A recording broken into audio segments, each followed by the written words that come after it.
మీలో చాలా మంది విదేశాలకు వెళ్ళాలని వీసాలకు అప్లై చేస్తున్నారు.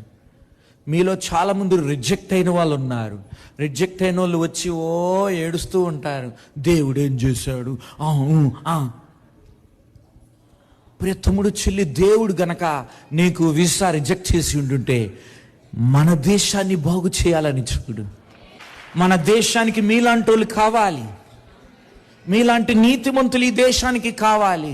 ఈ దేశం బాగుపడాలంటే ప్రార్థించే మీలాంటి వారు ఇక్కడ కావాలి. దేవుడు వీసా ఇచ్చాడా, సంతోషం, వెళ్ళండి. కానీ ఒకవేళ ఇవ్వకపోతే ఇక్కడ కష్టపడండి, ఇక్కడ దేశాన్ని మార్చడానికి నిలబడండి. నాతో ఒక బ్రదర్ మాట్లాడుతుంటున్నప్పుడు ఆయన అంటున్నాడు, బ్రదర్, మా డిపార్ట్మెంట్లో అందరూ దేవుని నమ్ముకున్న వాళ్ళే, ప్రభుత్వానికి మా మీద ఎంత నమ్మకం అంటే అసలు చూడను కూడా చూడరట వాళ్ళని.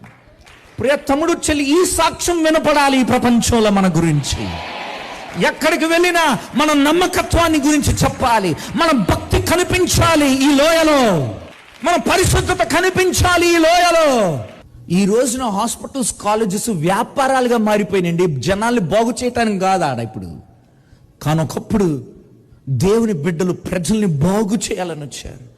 అందరికి ఇప్పుడు డబ్బు కావాలండి సేవ కంటే. ప్రియ తమ్ముడు చెల్లి, క్రైస్తవులైన మనకి సేవ ముందు, తర్వాత డబ్బు.